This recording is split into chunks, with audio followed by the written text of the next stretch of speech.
back dirty. Let's go this angle. What do you guys think? Is that better? That will do.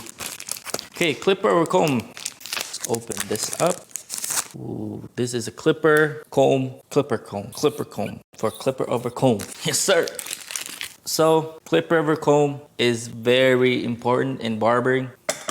So yeah, clipper over comb would be like the #1 most important thing into cutting the hair, like a technique. I would say this technique, you can pretty much do whatever haircut you want using this technique. For me, I do this technique pretty much every haircut, whether it's the sides. Sometimes if it's short Asian hair, I use it for the top. I don't use a guard higher than a 1.5 because I just put my clipper, my comb, and then I put the bottom of it where the 1.5 would be. Like I put the bottom of it right here. I rest this where the 1.5 would be, and then just create the shape. Okay, you guys will learn more about the fading in the future, but clipper over comb, you guys should be able to do a whole haircut only using clipper over comb. So yeah, here, let's clip this hair. Like you guys learn how to start a haircut. Let's say this is a pompadour blended. Just say it's not precise, but let's say it's just like that, right? I would ask the client first how they like their shape. Usually, if it's a lower fade, the shape would be going out, okay, straight. If it's more middle, maybe it's just straight up, or you could still get a low fade with the straight up shape. And if it's a higher fade, it's probably curved in. You guys can probably tell this is important because it determines the client's shape of head. So if they have a round cheeks, more round face, and they want to have a more squared profile, your clipper angle will pretty much save their life. So yeah, angle of the comb is very important. Also, I'm gonna teach you techniques how I started with the clipper over comb because at first I wasn't good at it. Like I wasn't going this fast. Show the clip. I'll teach you how to hold them first.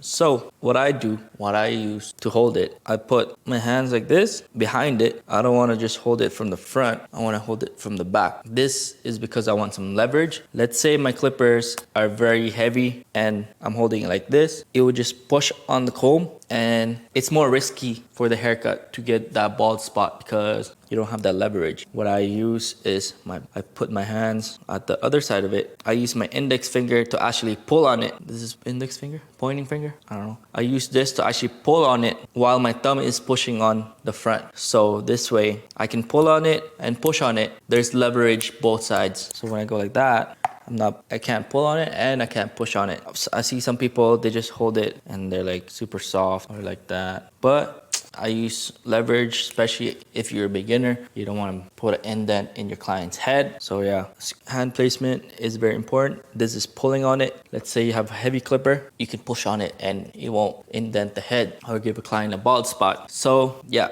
grip, I do that. When you're doing it on the head, make sure always have a part of your hand or your 1 finger, 3 fingers, always resting on the head. You don't want to be doing it and not have anything resting on the head because if the client moves or even if you push on the clipper too much, you're risking making that bald spot again. So always have something on the client's head to use it as an extra leverage, extra guide. Usually I have these like resting on the client. So even if I push on it, I've got that leverage. Always have something. Even if you're doing it high and you can't rest your whole hand, maybe use your pinky or use your 3 hands or something, 3 fingers, just to make sure that you're resting. Never do it freehand. Always have something to rest. Okay.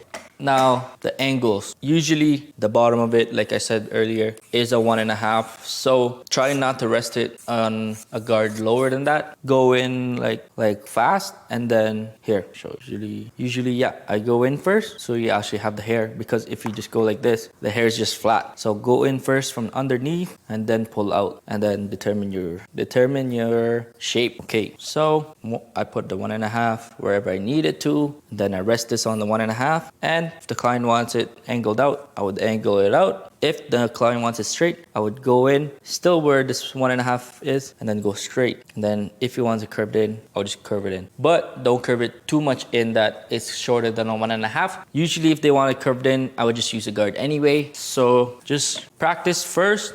Talking about practice at first. What I actually did at first, because I was so scared of pushing the clipper in, I was using trimmers. I thought I was using the wired version of the detailers. These are actually the China version. I don't know. See, these are China, but they look like the detailers. I'm not selling them right now. I'm testing them out, but they're freaking good. At first, I used detailers because they're way lighter, and I felt like it just cut more smooth because they're trimmers. They're supposed to be more sharp. First, I used trimmers, and I went super slow. Ooh, these are sharp. Just like so. Using a trimmer at first would help you just get used to that motion without having that heavy push on your clipper. So it's not as hard, you know. Once you get used to it more and more, you can transition to your clippers. Yes, sir. Yep. So make sure you go in, and then pull out. Go in and pull out, you know what I'm saying? Make sure your pull out game is nice and strong. But always make sure you're double checking from the front view. Look at it from the front view. Make sure that shape is nice. Like if it's like straight, it's nice. But if like there's a little bump, then straight. So make sure you go back to that spot. Here, let's check it actually. Yep, that's pretty nice and consistently going out. Yep. You can also check using the mirror. Put the client straight to the mirror and check from the back. This is so important. Some people think that the fade's more important than this, but most of clients actually don't even see the fade. They just like looking at it from straight on from the client's perspective. So think about it like that. Clients see the shape more than seeing the fade because I don't know, they just like looking straight up to their face in the mirror. It's weird, I know, but most of the clients do that, and you'll retain more clients if you give them the nice shape. More money, the better for you, you know. Another tip on how I did the top for short Asian hair is I rest these 3 fingers, I don't know, called pinky, other finger, and middle finger. I rest that on top, and then I determine the length. That's only for short Asian hair though, but because if you section it, if you try your best trying to section each small little hairs and section them, you could do your very best. You can be the nicest section god, and at the end of the haircut you'll still see lines because Asian hair is just super straight. If you section them this way and then dry them, you'll see lines. So what's the point? Just do clipper over comb, go up like that. Always have something resting. Once you're advanced, maybe you can do it freehand and fast, but at first always have fingers resting on the head. Though it doesn't bother the client at all. I would say so, as long as your nails are not too sharp, but you gotta get your job done regardless. Yeah, try it out with the trimmers first. Yeah. So clip over comb. The grip, make sure you got that nice grip so that you don't create bald spots. What else did I say? The angle. Try using a trimmer first, Try using trimmer first before you go with the clipper. Go in and then out from the bottom so you don't miss any hairs. What else? Oh, your fingers.